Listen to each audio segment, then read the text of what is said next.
नमस्कार. मी Dnyaneshwar Khandu Chikhale, tool and die maker निर्देशक, श्री साईबाबा ITI शिर्डी. तर आजच्या हे व्हिडिओच्या माध्यमातून आज आपण different types of documentation as per industrial needs या संदर्भात या व्हिडिओच्या माध्यमातून माहिती पाहणार आहोत. तर वेगवेगळे डॉक्युमेंट्स कंपनीच्या गरजेनुसार, त्यामध्ये पहिला मुद्दा आपण पाहणार आहोत डॉक्युमेंटेशन.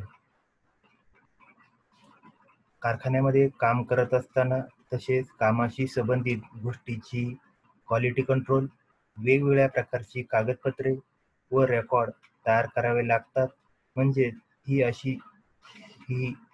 अशा स्वरूपाची डॉक्युमेंट म्हणजेच कागदपत्रे आहेत की त्यामध्ये पेपरवर किंवा ऑनलाईन किंवा डिजिटल किंवा अनलॉग मीडिया तसेच ऑडिओ टेप किंवा सीडीवर याची नोंद केली जाते. उदाहरणार्थ युजर गाईड, त्याच्यामध्ये व्हाईट पेपर असेल म्हणजे श्वेतपत्रिका आपण त्याला म्हणू, ऑनलाईन मदत, तसेच क्विक रेफरन्स गाईड यांचा देखील यामध्ये समावेश असतो. डॉक्युमेंटेशन तयार करण्यासाठी खालील पद्धत आहे. त्यामध्ये एक, डॉक्युमेंट तयार करणे तसेच त्या डॉक्युमेंटचा मागोवा घेऊन त्यात वेळोवेळी सुधारणा करून नंतर मान्यता घेण्याची प्रक्रिया केली जाते. 2, डॉक्युमेंटमध्ये करण्यात आलेले बदल व सध्याच्या डॉक्युमेंटमध्ये झालेला बदल हा ओळखला जातो.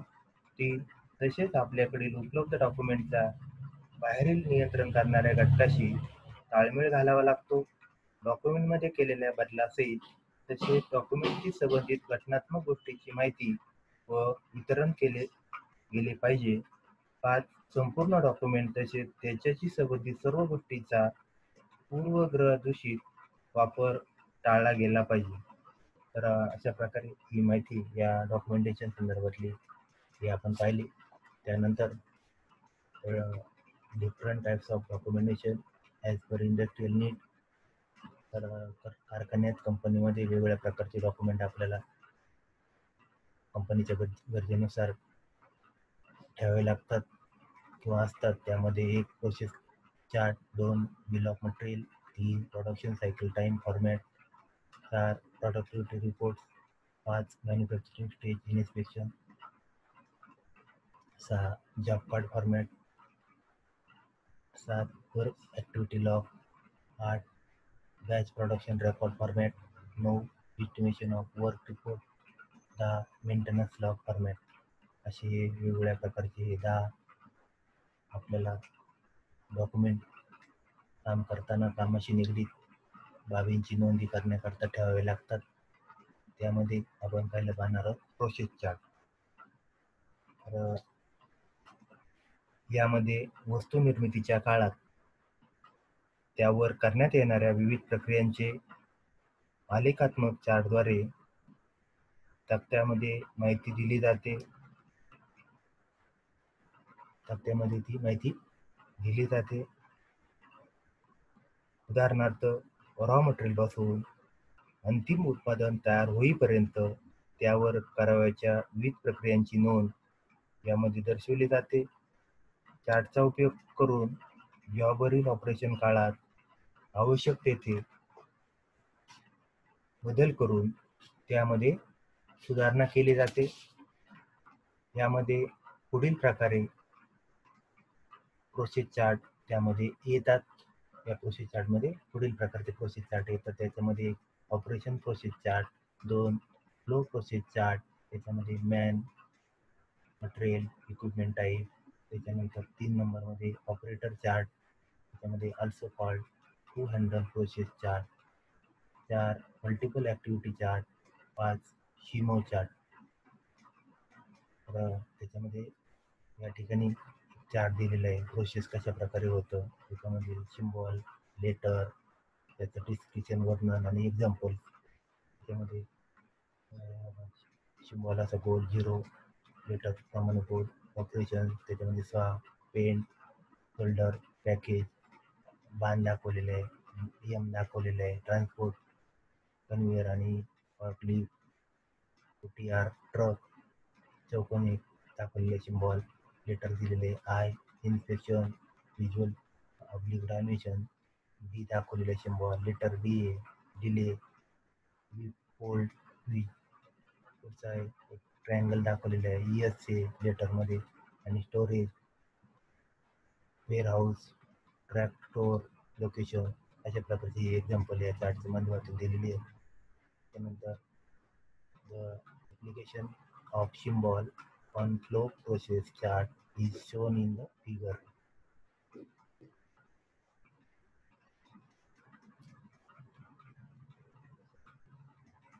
आता आपण सांगितल्याप्रमाणे या प्रोसेस चार्टमध्ये आपण वस्तू निर्मितीच्या काळामध्ये त्यावर करण्यात येणाऱ्या विविध प्रक्रियांचे आवश्यक आलेखात्मक तक्त्याद्वारे यामध्ये माहिती दिली जाते. उदाहरणार्थ रॉ मटेरियल आल्यापासून या ठिकाणी पहा, रॉ मटेरियल फ्रॉम फ्लोर तर अंतिम उत्पादन होईपर्यंत, म्हणजे फिनिश्ड जॉब होईपर्यंत त्यावर करावयाच्या प्रक्रियांची ही नोंद या ठिकाणी या तक्त्यामध्ये चार्टमध्ये घेतली जाते. या चार्टचा उपयोग करून ऑपरेशन काळात आपल्याला आवश्यक ते बदल करून त्यामध्ये सुधारणा केली जाते. अशा प्रकारे ही माहिती या आपण प्रोसेस चार्टमध्ये पाहणार आहोत किंवा ती त्यामध्ये नोंदवली जाते.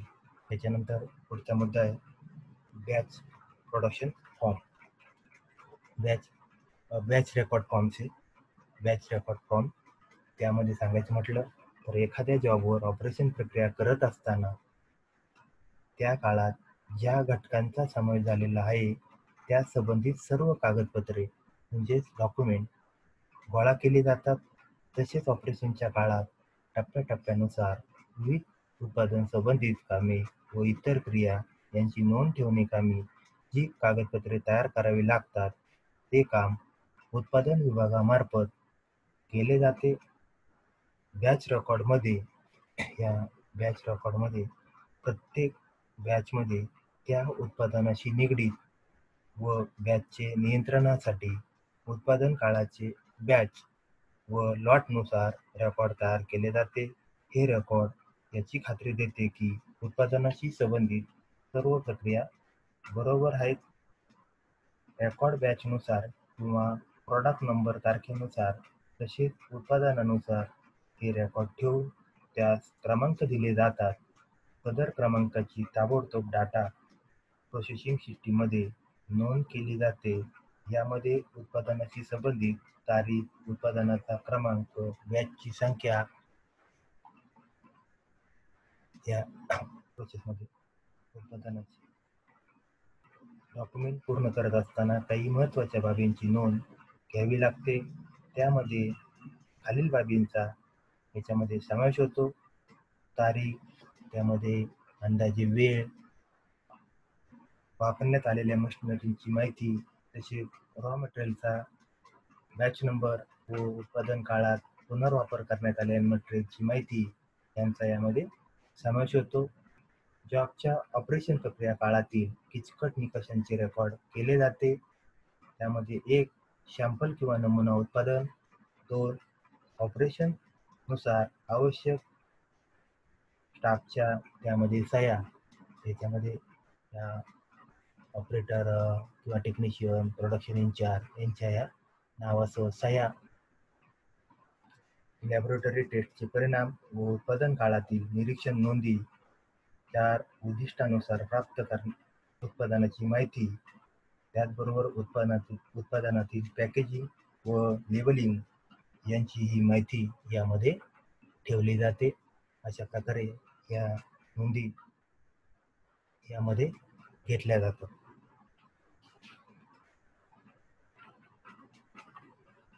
त्याच्यानंतर पुढचा मुद्दा आपण पाहणार आहोत batch processing record format 1. Batch processing record format 1. तर यामध्ये बॅच प्रोसेसिंगच्या काळात आवश्यक पार्ट नंबर व भागाचे म्हणजेच पार्टचे नाव यासंबंधी आवश्यक डॉक्युमेंट कागदपत्रे हे पुढील फॉर्मॅटमध्ये म्हणजे आता दाखवलेल्या या फॉर्मॅटमध्ये या बॅच प्रोसेसिंग रेकॉर्ड फॉर्मॅटमध्ये बॅच प्रोसेसिंगच्या या काळामध्ये आवश्यक पार्ट नंबर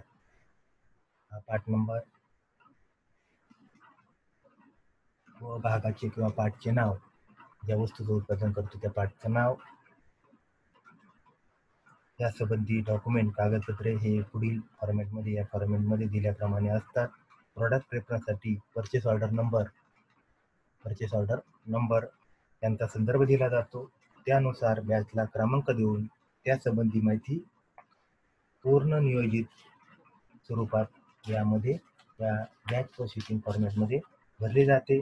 उत्पादन काळात जॉबवर करावयाच्या प्रक्रिया, ऑपरेशनची माहिती सविस्तर स्वरूपात क्रियेत यामध्ये नोंदवली जाते.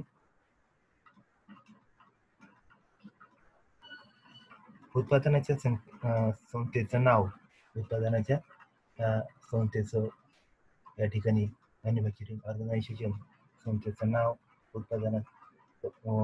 उत्पादनाचा कालावधी,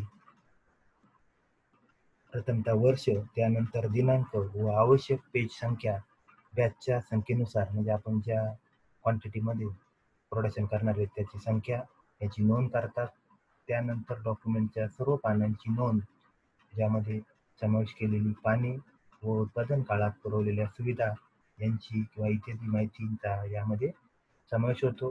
बॅच प्रोसेसिंगचे रेकॉर्ड ठेवणे कामी जबाबदार व्यक्तींच्या पदनामानुसार नावासहित स्वाक्षऱ्या यांची नोंद घेतली जाते.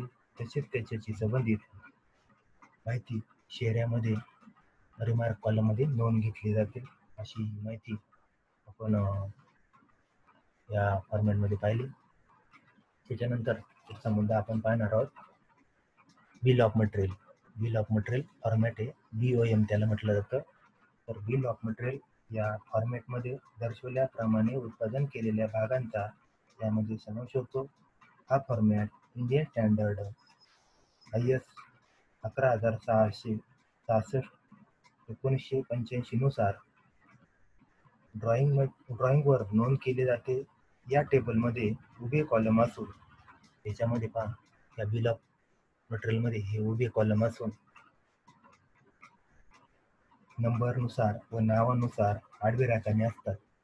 या नंबर व नावानुसार सिरियल नंबर आणि नावानुसार हे आडवी राखाने असतात, की ज्यामध्ये उत्पादन संख्या, सब असेंबली पार्ट यांचा याच्यामध्ये समावेश होतो. स्टँडर्डनुसार आवश्यक मटेरियलच्या कोडचा यामध्ये समावेश केला जातो. तसेच काही महत्त्वपूर्ण नोंदींची नोंद रिमार्क कॉलममध्ये, महत्त्वपूर्ण नोंदी असतील ती या रिमार्क कॉलममध्ये नोंदवली जाते. पार्टच्या भागासहित एकत्रीकरण करावयाच्या भागानुसार ड्रॉइंग शीटचे साईजनुसार बिल ऑफ मटेरियल हे उत्पादन ड्रॉइंगमध्ये समावेश केलेले असतात. तर अशा प्रकारे ही माहिती आपण या बिल ऑफ मटेरियलमध्ये पाहिली. त्याच्यानंतर याच्यामध्ये पुढचा मुद्दा पाहणार आहोत, सायकल टाईम. तर पार्टच्या किंवा जॉबच्या आरंभापासून, आपण आता काम करतोय आणि तो जॉब सुरू होण्याच्या आरंभापासून जॉबच्या किंवा पार्टच्या पूर्ततेपर्यंत लागणाऱ्या सर्व वेळेचा या सायकल टाईममध्ये समावेश होतो. यामध्ये पार्टवर प्रक्रिया करणे, तसेच रॉ मटेरियल उत्पादनापर्यंत बाहेर काढणे, तसेच वेगवेगळ्या प्रक्रिया काळात ऑपरेशन होणारा विलंब यांचा यामध्ये समावेश होतो. वारंवारतेनुसार पुन्हा पुन्हा होणाऱ्या क्रिया यासाठी लागणारा वेळ यास स्टार्ट टू स्टार्ट असे म्हणतात. यानंतर दुसरी प्रक्रिया होईपर्यंत लागणाऱ्या संबंधित मशीन किंवा ऑपरेशन क्रियांचा यामध्ये समावेश होतो. म्हणजे सायकल टाईम हा सर्वसाधारणपणे समान मशीन व प्रक्रियानुसार त्यामध्ये वर्गीकरण केले जाते. अशा प्रकारे सायकल टाईम संदर्भातली माहिती पाहिली. त्याच्यानंतर मशीन सायकल टाईम. पुढचा मुद्दा आहे मशीन सायकल टाईम. मशीनिंग करून काम पूर्ण करावयाच्या कामाला मशीनिंग सायकल टाईम असे म्हणतात. त्याच्यानंतर ॲटो सायकल टाईम. मशीन स्वयंचलित पद्धतीने कार्य करते त्यावेळेस त्याला ॲटो सायकल टाईम असे म्हणतात. पुढचा मुद्दा आहे ओव्हरऑल सायकल टाईम. यामध्ये एक युनिट म्हणजे पार्ट निर्माण करावयाच्या कामासाठी घेतलेला पूर्ण वेळेचा यामध्ये 1 युनिट किंवा पार्ट निर्माण करावयाच्या कामासाठी घेतलेल्या पूर्ण वेळेचा या ओव्हरऑल सायकल टाईममध्ये समावेश होतो. याचा संबंध फक्त एका मशीन किंवा उत्पादन क्रियाशी येतो. त्याच्यानंतर पुढचा मुद्दा आहे टोटल सायकल टाईम. यामध्ये पूर्ण जॉबच्या उत्पादन कामी लागणाऱ्या सर्व मशीन तसेच मशीनवरील ऑपरेशन प्रक्रिया व सर्व सायकल टाईमचा यामध्ये समावेश करून पूर्ण उत्पादनासाठी लागणाऱ्या एकूण वेळेचा त्यामध्ये समावेश केलेला असतो. पुढचा मुद्दा आहे production cycle time. Production cycle time यामध्ये उत्पादन कंपनीचे नाव, यामध्ये प्रोडक्शन सायकल टाईम मध्ये त्यामध्ये उत्पादक कंपनीचं नाव, ऑर्गनायझेशन नेम पहा या ठिकाणी. त्यानंतर विभागाचे नाव यांच्या माहितीचा समावेश होतो. यामध्ये प्रोडक्शन लाईन इंचार्जने त्याच्या नावासहित प्रोडक्शन लाईन इंचार्ज त्याच्या नावासहित लागणाऱ्या सर्व सायकलच्या वेळेसहित आता या ठिकाणी डेट आहे, त्यानंतर त्याच्या वेळेसहित तसेच सर्व ऑपरेटरच्या नावासहित. आता या ठिकाणी ऑपरेटर आहेत आणि वेगवेगळ्या शिफ्टमध्ये वेगवेगळे ऑपरेटर असतात, त्यांच्या नावासहित केलेल्या निरीक्षणाचा याचा ऑब्झर्वेशन टाइम पहा. या सर्व सायकलच्या वेळेसहित तसेच सर्व ऑपरेटरच्या नावासहित केलेल्या निरीक्षणाचा यामध्ये समावेश होतो. म्हणजे प्रोडक्शन सायकल टाइम मध्ये त्यांचा समावेश होतो. प्रत्येक ऑपरेशन काळात, आता जे काही आपण काम करत असताना ऑपरेशन करतो त्या ऑपरेशन काळात वेळोवेळी केलेल्या निरीक्षणांचा,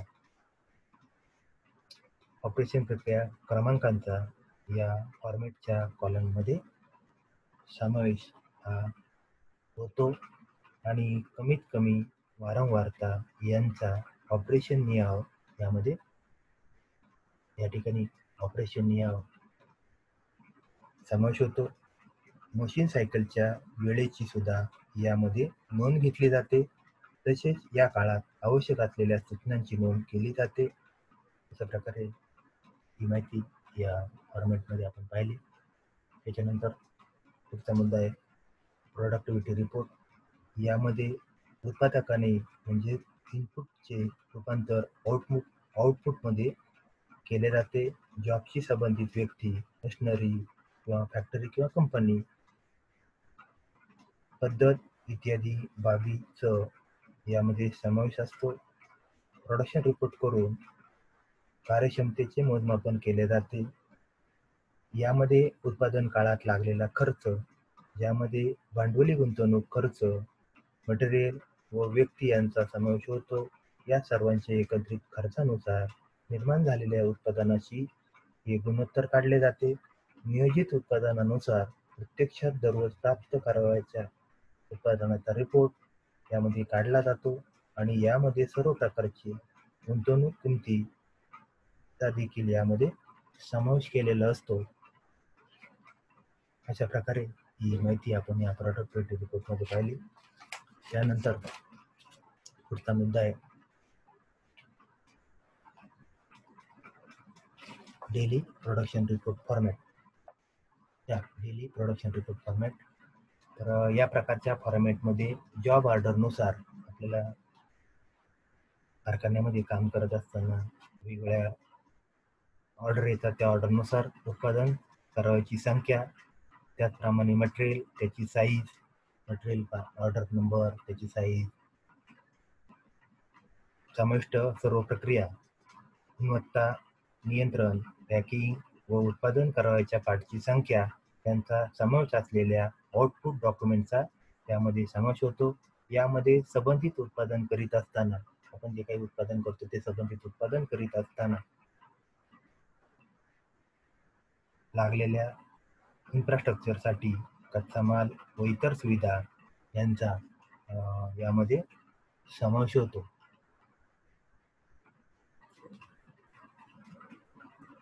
त्याच्यानंतर manufacturing stage inspection report. Manufacturing stage inspection report format 5. उत्पादन काळामध्ये विविध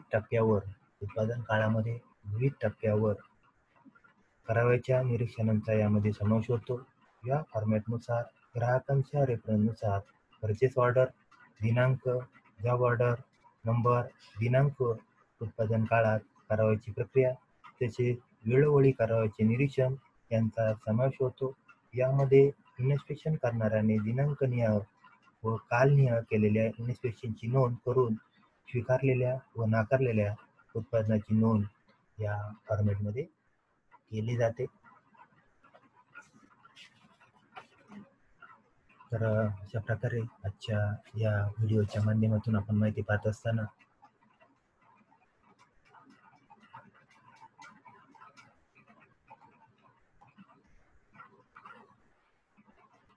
वेगवेगळे जे different types of documentation as per industrial needs यामध्ये डॉक्युमेंटेशन, त्याच्यामध्ये वेगवेगळ्या प्रकारचे डॉक्युमेंट आपल्याला कारखान्यामध्ये त्याचा रेकॉर्ड ठेवावा लागतो. त्याच्यामध्ये प्रोसेस चार्ट, त्याच्यानंतर आपण बॅच रेकॉर्ड फॉर्म,